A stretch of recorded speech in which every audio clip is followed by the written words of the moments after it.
लसत मंजु मुनि मंडली मध्य सिए रघुचंद। ज्ञान सभा जनु तनु धरे भगति सच्चिदानंद। सुंदर मुनि मंडली के बीच में सीता जी और रघुकुल चंद्र श्री रामचंद्र जी ऐसे सुशोभित हो रहे हैं मानो ज्ञान की सभा में साक्षात भक्ति और सच्चिदानंद शरीर धारण करके विराजमान है। सानुज सखा समेत मगन मन बिसरे हरस शोक सुख दुख गन। पाहि नाथ कहि पाहि गोसाई भूतल परे लकुट की नाई। छोटे भाई शत्रुघ्न और सखा निषाद राज समेत भरत जी मन में मग्न होकर हर्ष और शोक दुख सुख आदि सभी भूल गए। हे नाथ रक्षा कीजिए, हे गोसाई रक्षा कीजिए, ऐसा कहकर वे पृथ्वी पर दंड की तरह गिर पड़े। बचन सपेम लखन पहिचाने करत प्रणाम भरत जी जाने। बंधु स्नेह सरस यही ओरा उत्साहिब सेवा बस जोड़ा। प्रेम भरे वचनों से लक्ष्मण जी ने पहचान लिया और मन में जान लिया कि भरत जी प्रणाम कर रहे हैं। वे श्री राम जी की ओर मुँह किए खड़े थे। भरत जी पीठ पीछे थे, इससे उन्होंने देखा नहीं। अब इस ओर तो भाई भरत जी का सरस प्रेम और उधर स्वामी श्री रामचंद्र जी की सेवा का प्रबल परवशता। मिली न जाई नहीं गुदरत बनई सुख बिलखन मन की गति भनई। रहे राखी सेवा पर भारू चढ़ी चंग जनु खैच खेलारू। न तो क्षण भर के लिए भी सेवा से पृथक होकर मिलते ही बनता है और न प्रेम वश छोड़ते ही। कोई श्रेष्ठ कवि ही लक्ष्मण के चित्त की इस गति का वर्णन कर सकता है। वे सेवा पर भार रख कर रह गए मानो चढ़ी हुई पतंग को खिलाड़ी खींच रहा हो। कहत सप्रेम नाई महिमा था भरत प्रणाम करत रघुनाथा। उठे राम तुन पुनि प्रेम अधीरा कहूँ पट कहूँ निखंग धनु तीरा। लक्ष्मण जी ने प्रेम सहित पृथ्वी पर मस्तक नवाकर कहा, हे रघुनाथ जी भरत जी प्रणाम कर रहे हैं। यह सुनते ही श्री रघुनाथ जी प्रेम में अधीर होकर उठे। कहीं वस्त्र गिरा, कहीं तरकस, कहीं धनुष और कहीं बाण। बरबस लिए उठाई उड़ा लाए कृपा निधान। भरत राम की मिलन लखी बिसरे सबहि अपान। कृपा निधान श्री रामचंद्र जी ने उनको जबरदस्ती उठाकर हृदय से लगा लिया। भरत जी और श्री राम जी के मिलन की रीति को देखकर सबको अपनी सूध भूल गई।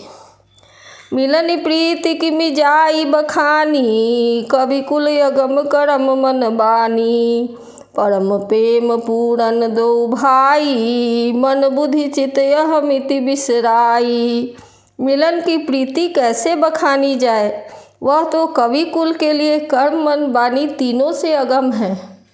दोनों भाई भरत जी और श्री राम जी मन बुद्धि चित्त और अहंकार को भुलाकर परम प्रेम से पूर्ण हो रहे हैं।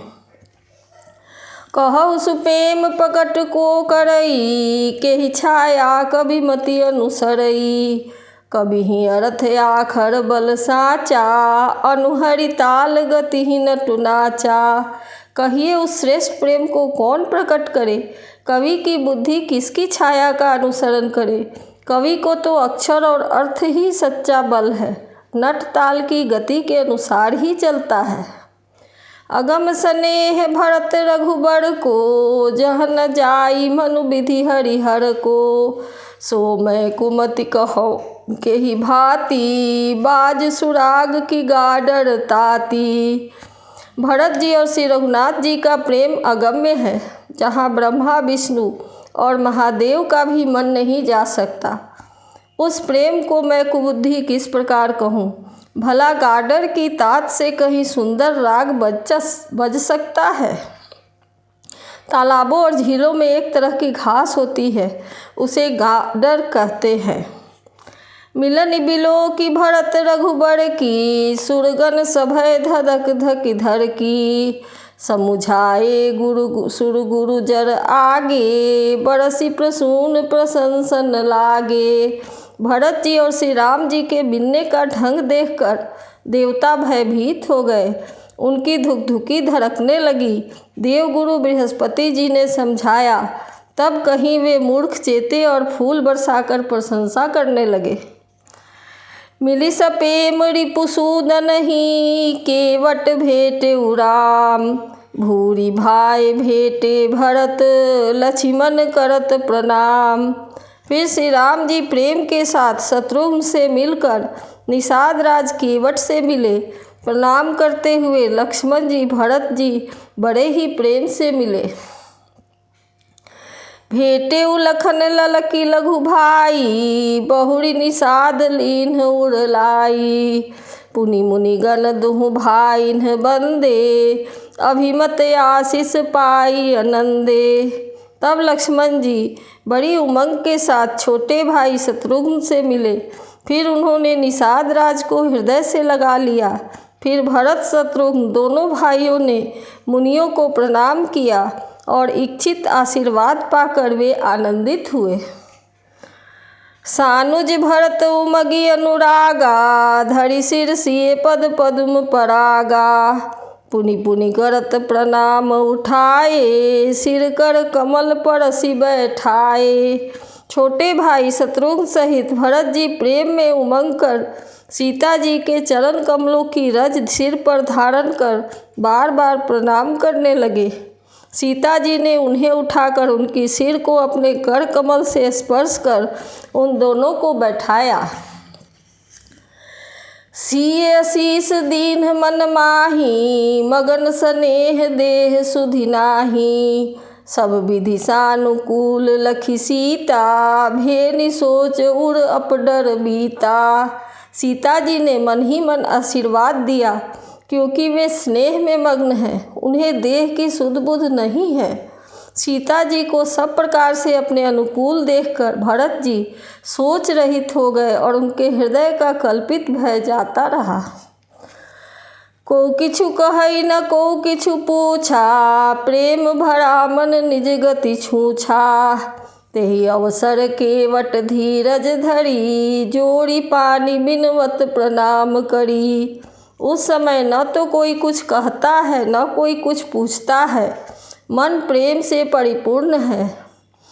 वह अपनी गति से खाली है, अर्थात संकल्प विकल्प और चांचल्य से शून्य है।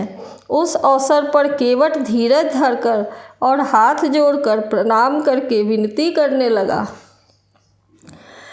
नाथ साथ मुनि नाथ के, मात सकल पुर लोग।